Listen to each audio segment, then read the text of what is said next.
Have you ever wondered what really goes on behind the scenes of government? How decisions are made that shape your community and your future? Welcome to Govern, the podcast where we take you inside the world of public service, leadership, and the innovation driving local change. Join us as we explore the roles of elected officials, how government operates, and what it takes to create real change. We'll dive into forward-thinking leadership lessons, and how we all can influence the decisions that shape our communities and futures. Thank you for tuning in to Govern with Supervisor Curt Hagman. Hi, welcome back to Govern, a place where we explore what the county services do for our residents and kind of the inner workings of what happens in the county. I appreciate you coming on and watching us. Today, I'm here with a good dear friend of mine. He's a former veteran. He's the head of our homeless. And homeless is our topic today for the county, which is on everyone's mind, especially in my cities. They come up and say, what's the county, what's the cities doing about the homeless situation? So first of all, welcome to Marcus. Yes, sir. Marcus Dillard Supervisor. he's been a great addition to the county for the last few years and really put together some plans. I'm really excited to explore more with you. I know for my own part, my first probably 5, 6, 7 years with the county, I really didn't focus on the homeless at all. This is a new topic for me as a county supervisor about 3 years ago, and I started to go out and explore what success models were there, was not there. And I know the county's committed to put a lot of resources behind it. Yes, But before I start digging in a little bit, tell me about yourself. How did you get here, your background, all the rest of it? Yeah, I think it's first off, it's a pleasure being here today and sitting down with Supervisor. One of my introductions to San Bernardino County was being able to be on an ad hoc committee with yourself and Supervisor Baca, which was an enlightening opportunity for me because I got to see behind the scenes what's happening and also hear from you directly in terms of what you're trying to achieve around homelessness. So I appreciate that. In terms of how I got here, I spent 8 years in the Marine Corps, served as a firefighter in the Marine Corps, and my focus was accounting when I got out. So my background was accounting. I did accounting for a number of years. And in 2008, the housing crisis hit and it put me in a situation with my family. And we ended up actually being homeless ourselves and experiencing homelessness. So it put us in a situation where we needed some additional resources. I was not in a good space. I was actually depressed about the whole thing. So my wife found US Vets. US Vets helped us out. And when they met me, they said, hey, we like your energy. Would you like to interview for one of our outreach jobs? I was used to doing outreach in the churches. So I was thinking it was evangelism outreach, but it wasn't. And when you start going into the river bottom and you start dealing with individuals, you start seeing something different. You start seeing the need that's there.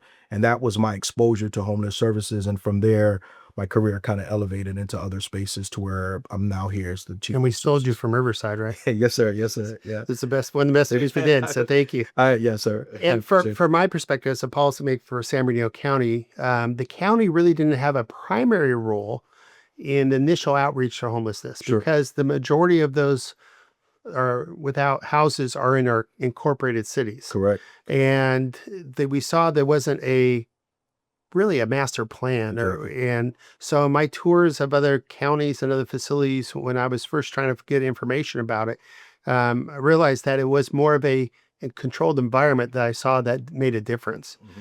And we worked with a lot of nonprofits. We spent a lot of money with them, and they do the outreach. Yes, they're meeting, there's someone to talk to, but to force, or not really force, but to encourage someone to take the resources that we have. Mm-hmm.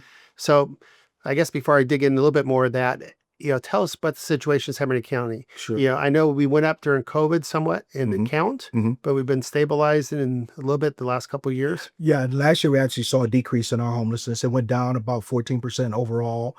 But I think that is all in part to the work that's being done around permanent housing, the navigation centers, and then working with the cities, of course, to try to get a actual strategic plan in regards to how we're approaching homelessness. I think a lot of times homelessness is one of those topics that everybody has an opinion on how you can fix it, how you can solve it.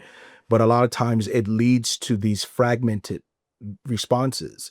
And the only way to really deal with homelessness is that you do something that's more collaborative, more collective in your approach, and then you start seeing those results. And that's what we've been able to do over the last few months.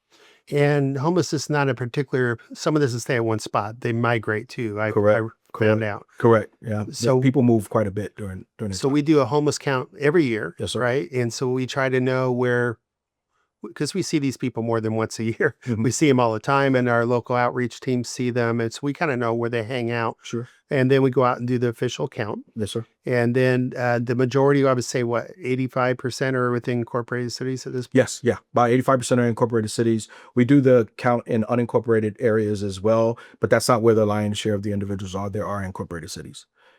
So there's probably 1,000 answers to this, but I'm Mhm. going to say, when people come up, why are people homeless? What are some of the people that you see and some of the causes? So homelessness is actually wide ranging in terms of the impacts and the effects of individuals. I've seen varied aspects of it. A lot of times individuals say it's due to substance use, it's due to mental health, and some of those things are very much true. But we're also talking about past trauma that has occurred as children, being in homes where there was violence. That actually leads to homelessness because of the instability of housing, and then not having enough income in the home is definitely something that leads to housing instability. So you don't always just meet individuals on the street who are just not mentally stable. You meet individuals who had some healthy lives who are now dealing or impacted by homelessness, and they're just needing an opportunity to get back on their feet. So there's a lot of aspects to it. So every person is different. Yes, sir. Every story is different Yes, that we sir. meet, Yes, sir. and every solution may be different. That's exactly right. But the one thing that I saw that on the successful areas in different parts of the state and other models I read was there was a controlled environment approach. Mhm. And I know we're working on, we call it a navigation Yes, center, sir. but for our residents out there, it's a place where that first initial contact for someone who wants help that Mhm. we could take them into. And they would have what at our navigation Yeah, center? yeah. So let's dig into that a little bit, because the navigation center concept was something that yourself and Supervisor Baca introduced to us, and I think it was a collective effort to get the cities that are surrounding to work together, because no city has enough resources to deal with homelessness. Even though you hear about the millions of dollars that are out there, they're distributed into different areas, so there's not enough money in the areas to deal with homelessness. So what tends to have to happen is working together allows that resource to be greater than it would be if you're individually. So the navigation center concept came into play because the county has enriched resources. We have behavioral health, we have Department of Aging and Older Adults, we have Transitional Assistance Department that can all provide the supportive services that are needed. But what tends to happen to get into the controlled environment, like you mentioned, is they have to make referrals outside of that center to get the help that they need. What the navigation center does is it brings all those resources to the same place so that you don't have to wait for a referral. The individuals can be served immediately because the county will invest the resources at the navigation center and have the staff that's there to provide that adequate next step for the individuals as they're advancing through the process. So we're working on a brand new West End Navigation Center right now. It's costing the county what, about 20 plus million Yes, sir. to build this, Yes, sir. and it's a cooperation with multiple cities around this region. So in theory, whatever field resources the city has, and their volunteer groups, their public safety, their other aspects, we could go to an individual and say, hey, we have the resources to help you. Exactly. And that's always been frustrating me because we spend a lot of money on the number of homeless we have. It's just a lot of people are not willing to take that. That's exactly right. They want to stay away from government. They don't want to help. They prefer what they're doing. I would say, as my major is not psychology, sometimes that current environment they're in does not allow them to see what other environments are out there Sure, sometimes. sure. But in theory, we would be able to take someone to this navigation center, and you would have, if they have substance abuse problems, we have the right personnel there. If they have mental health problems, we have people there. Yes, sir. Counselors, just sometimes to fill out the right forms to Exactly. receive the Exactly. resources that they are allowed. Yep. To apply for your birth certificate, to get your social security card, all of that. Yeah. Veterans. I mean, there's a number of, and I think that's the biggest thing that I've been exposed to for my 30 plus years in government. There's a lot of resources, Mhm. but the average person out there doesn't know that there's resources to help them, Correct. Correct. and they don't know where to reach out to. Correct. So this is a place that we can take them. We have that one-on-one experience to say, what is it that you need? hmm But it's not a permanent place, right? No, it's not. It's actually more of a temporary fix. But what it allows us to do is work together to figure out what that next step looks like. How do we get individuals advanced into permanent housing? And then now that we're pooling our resources together, how do we leverage that as an opportunity to get those individuals to that next step? And I think that's critical to success. So some of the definitions: navigation center, Yeah. temporary housing, permanent housing. We got a little bit through the navigation. Talk about temporary housing. Yeah. So there's a couple of aspects and pathways that individuals can go to when they're accessing homeless services. You'll have emergency housing, which is really quick, usually 90 days or less. And it's really to help individuals elevate faster to their next step. And then there's transitional housing, which goes to up to 2 years. And you'll see in our current HUD funding is moving more towards a transitional housing model.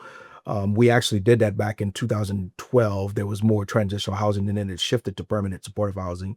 So you have that model as well. And then you have rapid rehousing, which is helping someone with a deposit or rental assistance to get back on their feet as they're seeking employment and boosting their income to be able to take those things on their own. And then there's permanent supportive housing, which is there for the actual supportive elements that are needed to get them the resources, to get them the help that's much needed, because some of the individuals in permanent supportive housing will never, ever live on their own because they're not in a place where they can actually sustain housing on their own. And they can have disabilities, they can be elder, they can have different limitations how they can make an income at this point. But pretty much everyone, I wouldn't say everyone, every legal resident probably has some kind of resource they could tap into. There's resources. I think what it is fitting and finding the resources for the right individual. I think you brought up a comment earlier about how there are some people who don't want resources. And I think a lot of that comes into play because we have to build the right relationships to find out what resources individuals need. But a lot of times when we're out doing the work, we're just pushing individuals into what we think works for them. And that's when you get the no, that's when you get the resistance. So it's important that as we're working through this process, we partner with the individuals who are experiencing homelessness to see how do we get them elevated to that next step. Because most of the people that I encounter on the streets, they want some type of help. It's, are you bringing the right type of help? Right type of help and the right environment. In the right environment. That's right. So we work with a lot of nonprofits in the county as well. And they have their role. Yeah. But I think that's where the steady level of homelessness has been, just by providing food and temporary shelter and counseling doesn't fix what's the real problem. I know we're working with our workforce training. We have the county is really the level of government where most of the social services come into play. Exactly. If it's federal or state aid, we're the operators for that. Yes, sir. And we have that depth of different departments and services that we can help that the cities don't have. Yes, sir. So in one particular place, this is really where everything's handled at the county level. Correct. Even though it's really, I want to say not necessarily our responsibility, the primary first step is that city that they live in. They're a resident of that city. If they're unfortunately living without a home, they're still a resident of that city.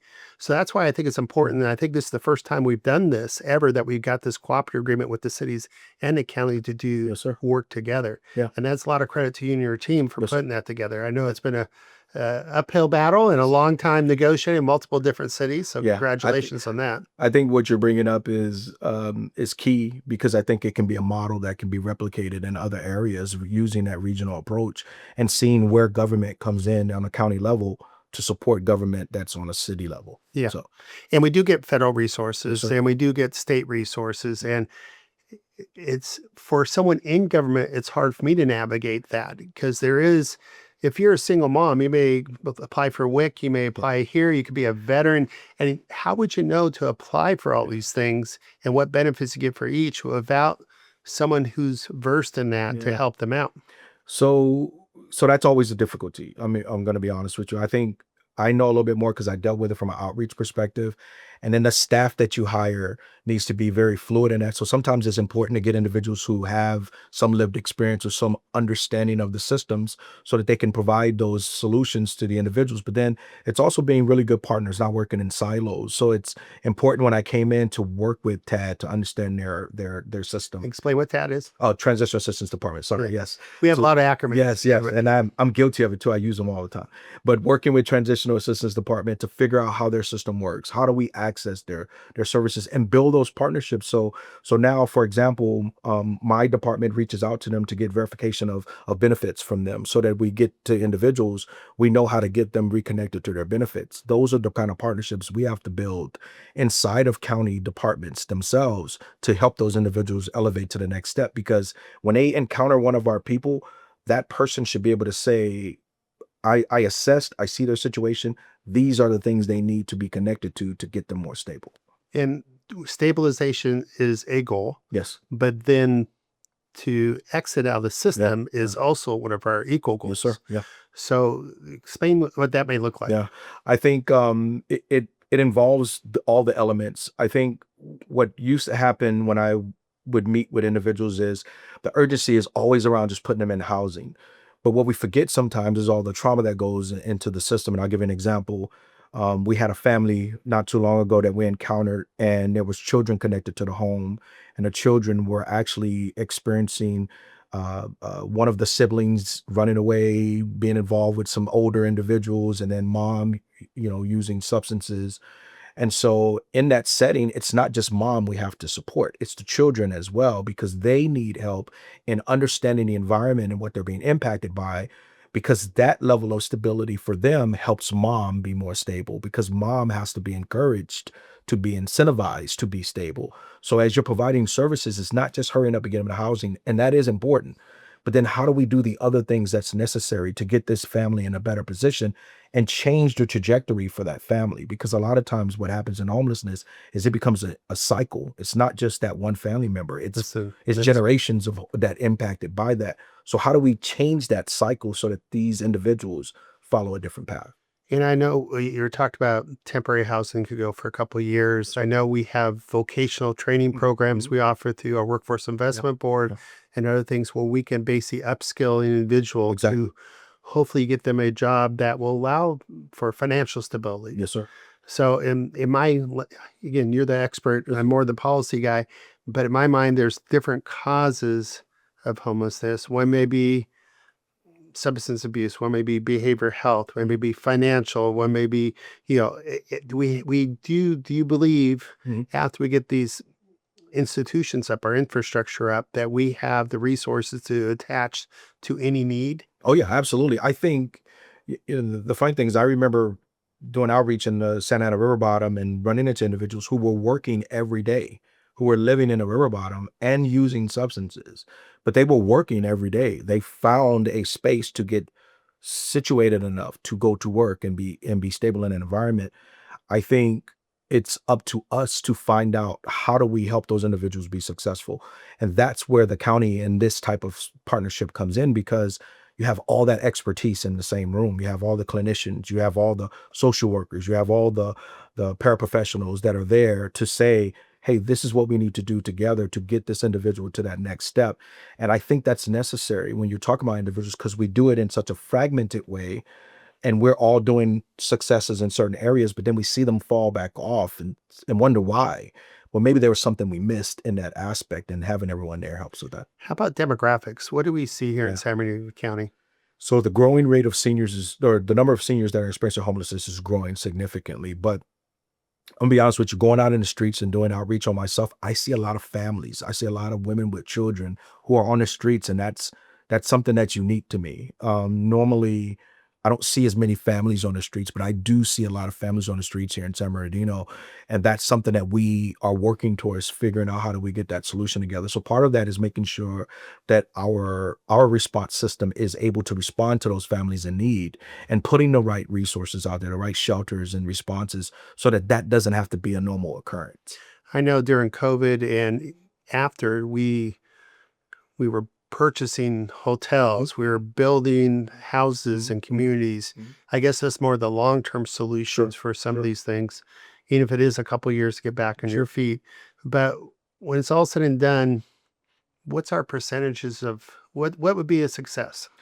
For me, percentage-wise is tough. I'll say this. What would be success for me is that when an individual experiences homelessness, our system is able to respond immediately. We don't have to have that individual wait to get assistance. to me, that's success, because then I know our system is working, and then our percentages will go down. But looking at us at overall success, I don't want anyone to have to experience homelessness. In truth, I want everyone to actually have a home or have somewhere to call home, and I think that would be the dream of, Yeah. in this field. But from your experience Mhm. out of the pool, how many we have? Roughly four. It's about 4,000 4,000. right now. Yeah. So if we were to get 1,000 people to be back Yeah. on, that would be a big success. That'd be huge. So, I mean, do you think out of that pool that we have, is it generally the same people? Which another trend I noticed, that we have people go into homeless and out of homeless, but now we're seeing a lot more of the same ones in, I forgot the terminology we use, but longer term homelessness. Sure. Right? Chronic. There we Yes, go.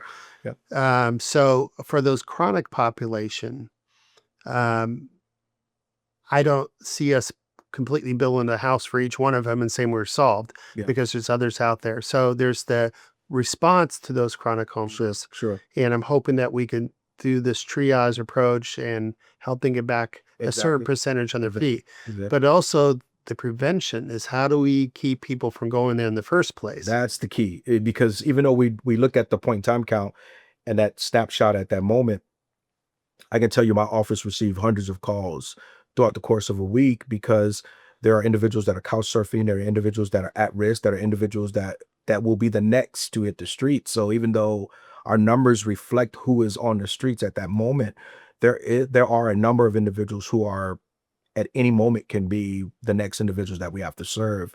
I think it's important for us to look at these communities and figure out how do we take our resources to not only invest in those areas, but look at some of the areas that they're living in. I think some of the areas that individuals are living in, we have to look at those landlords and figure out how do we help them invest in those communities so that the individuals don't lose housing, and how do we stabilize those areas a little bit more. What I found in working with housing authorities in other areas is sometimes individuals move out of housing because of infestation or other things that go on. And there's different reasons why that happens. But what that leads to is another person being homeless. And now we have to deal with that individual instead of, could I have Fixing the intervened? structure. Could I have intervened before and fixed the structure and do so? And maybe that's a better investment than now having to catch that family and do deposit and rental assistance and navigation and all those things. Maybe that investment can go into that housing unit to make that a better situation, so the family doesn't feel like they have to leave that particular structure. So It's interesting. There's different, San Bernardino County being the largest geographical county in the United States. I'm sure it's different in the mountains, in the desert, in the valleys. 100%. They remind me of that every day, by the way. So it is definitely different, because the need is different in the mountain versus East region. I took a trip out to the East region recently, and it was hour and a half, 2 hour commute to just get there. And then when you get there, it's hot and it's a different area. So working with those individuals to see what the needs are in their area is important. And I think the community members that are there working help us get educated on that, because I'm not there every day. And I think it's important that we get that information so that we're putting the right resources around those individuals. But the mountain area is another one. They do a great job, though. They have a great coalition that works up there who does a great job of helping individuals as they experience homelessness. That's great. Yeah. I know. So another thing we didn't have is really, for lack of a better word, sharing data, because Yes. these folks are not necessarily stay in one place. They could transfer from county to county, from city to city, and that's something you and your team's been working on as well. Yes, tremendous. That's a tremendous part of what we do, because I'll give an example. I recently reached out to or connected with Los Angeles County to see how we can do some data sharing, because we have cities that border, and we know those individuals go into Los Angeles and come back to San Bernardino County. So how do we work together to make sure we're helping those individuals instead of having them pop back from line to line to get those resources? That's one part of it. The other part is creating a system and leveraging HMIS, which is the Homeless Management Information System, to be a better resource to individuals, so that we're keeping notes, we're tracking their occurrences or their interactions with the providers, so that we don't start over every time someone calls an agency, that we can see what has been provided, how they've been connected, and continue that service on instead of starting over every single time. So that's something we're trying to really encourage in our community. I'm sure that's very important for someone who may be on substance abuse or behavioral health issues. So you already have a diagnosis. Exactly. Maybe they just didn't have their prescription refilled or something. Exactly that. And so it's a much quicker response at that point. Yes, sir. Yep, exactly. You have those teams in the field. They're able to see what's in the notes, what's going on with the individual, and immediately respond rather than having to take them through that. And that also burns trust when the person has to do an assessment do an assessment here, do an assessment there. So they feel like this is not going to get me anywhere. And that's when you start getting that no and that resistance. So the data sharing is going to be very important going huge. forward. And Yes, sir. I know we had some legal blockages at some point that we're working through so we could share, because it is kind of like medical information sometimes. Yep. So that's something I know it's a big effort on that. And I know so there's a lot of things that, the county's looking at, new technologies, because you can't build, it costs us quite a bit to build permanent housing. So tiny homes and temporary shelters and different approaches. So there's going to be different approaches to that housing component, which is only a small part of it. And I think for me, that's the biggest thing the county has changed, is not just focus on permanent housing, Correct. but everything leading up to permanent housing. Correct. And I think the next phase for you is how do we work together for our cities to, like you said, the prevention is going to be extremely important. So we don't have the next generation going to the same places. And I feel confident for our viewers that we do have the resources. Yes, sir. For someone who wants help, we can help them. Yes, sir. Yes, sir. How do you convince someone that doesn't want help? Yeah, I think it's all about building trust with individuals. When I first came to the county, I started doing outreach here off of 2nd and Arrowhead. And there used to be an encampment right there by Meadowbrook Park, and there was a ton of people there.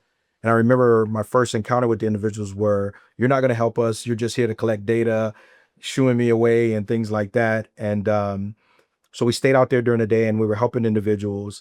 And as we began to help individuals and actually take them and put them in shelter and work them into housing, they started notifying other individuals, and people started running up to us to see, hey, can we get help? Can we get assistance? To the point where by the end of the day, I had encountered like 50 people just in that one moment. And I say that for this reason: when you're able to build the right relationships with the individuals to where they can trust what you're doing and see the results, then I think you'll see more people take advantage of those resources. That's not everybody. There are going to be some people that say, yeah, I'm not interested. But I think you'll get more success out of that than the no's. That sounds great. And, to reiterate, this is pretty much the first time the county's taken this leadership role on the city level. Yes, sir. In its history, really. Yes, sir. We've always had a behavioral health and substance abuse, but people had to be self-referred or brought to us, and we had to fit them in. To have all these departments come together, to have it working with our city levels, is truly the first of its kind for San Bernardino County. And I believe it's set up for success going forward. So I'm excited for that. A lot of my residents ask, well, can't you just pick them up and take them somewhere? Yes. And so how do you respond to that? Yeah, so we hear that a lot. Can you just come pick them up? And there are instances where we can. There are instances where we can get individuals to accept service, but we can't force them to take service. But I think what the residences want to see, let me back up a sec. I think what's important as a homeless service provider is to be understanding of the need of the community, the need of the person, and then the need of law enforcement, because they all matter. Because I think what happens a lot of times is, as we're doing this work, we lean one way and not in thinking about others. Community members want to be safe. They want to go out. They don't want to see individuals with tents and on their homes. The participants want homes and housing, and law enforcement wants to not have the lion's share of their time spent on homeless issues when they can do the real stuff of the enforcement. So then how do we become that resource to be that for the community as well as law enforcement and then the participants? And how do we do that better? And those are the things that we work on to do the things that you're speaking of being that resource that connects individuals to those areas. And I believe that's how you find that success. But the balance of it is tough. I'm not gonna sit here and tell you it's not, because every day I'll hear you become the complaint station, because you don't hear about the good stuff. This is what's wrong, this is that, and you have to have a very a tough mindset to deal with that, because you also have to make sure your staff is ready for that, because it's not just me that's at the forefront of that, it's my staff as well. But I think when community can trust you and see that you're doing results and doing good work, then they'll have some positive things to say. The problem is when they don't see those results and they lose trust. And so that's where we have to do a better job. And one of the things that the state has given us lately in the last few years is legislative tools. Yes. Which they weren't there before. If someone didn't want to leave a public space, you could not make them leave a public space. Correct. They could be camped out there. But what are some of the new legislative changes? Yeah. I think as a county, we adopted an anti-camping ordinance in public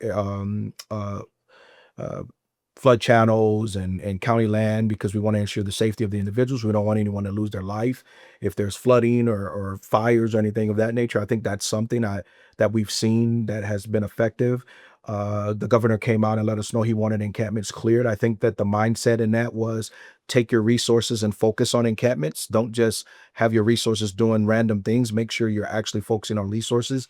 And then you see a lot of cities taking on that route of not being able to loiter on the streets and do some of those things because they want their residents to feel safe. And I think that puts pressure on us as providers to be the resource when that opportunity presents itself and not just let those individuals bop from one pace to the other, but actually, okay, now that we know they're there, how do I engage them and get them to take services instead of letting them remain on the streets? So some of those things are being done legislatively in the cities, as well as the county is taking that position as well. And I know that's a tough position to take as a homeless service provider because we don't want to do things to damage. And I want to make sure I say that because I know people will see this and say, well, that's damaging what they're able to do. You're going to make it harder to rehouse them. We're not trying to do that. What we're trying to do is force the system to activate sooner and provide the service. And one of the things, if I remember correctly, if we have a place to go, which is important for the navigation center for the cities, now if the local law enforcement has 3 contacts in the 12-month period, whatever, now they could kind of forcefully encourage them to go get a bed. Correct. And sometimes I think we need to see that so they can at least have a chance. For me, for some of these folks who are living out there, unless they have a change of environment, they're not going to change. I always say that when I talk about individuals. I remember doing homeless services at US Vets, and individuals would be there for a little while, and they would fall back off the wagon into whatever condition that they were in. And some people have to hit that bottom, that area where they're like, I want to take services. I want to get help. And we don't know what that is for each individual. Each individual, that's different. But when they do hit that space where they actually want help, that's a perfect time for us to be available and get them where they need to be. So that does come into play. Well, it's going to be an ongoing mission for the county and the cities. I'm excited about the work that you're doing. Yes, sir. I want to thank you for your service in the Marine Corps as well. But thank you for what you're doing for us, Marcus. And we'll continue to. This is going to be a big issue. Yes, sir. Sure. And I'm sure as LA gets more attention too, we got to worry about their population is much larger than ours. Yes, sir. But, learning from what other areas do with their homeless. But I know that San Bernardino County has always been on the cutting edge. We always had a policy to house every veteran we have in the county. Yes, sir. And our goal is to house every homeless individual here and give them the services that they need. So, thank you very much for what you're doing. Appreciate it, Marcus. Appreciate it. And thank you for watching and listening to another episode of Govern, where we explore the insides of county government. We hope you enjoyed the conversation and found some valuable insights. Be sure to subscribe and stay tuned for our next episode. Until then, remember that your voice matters in government.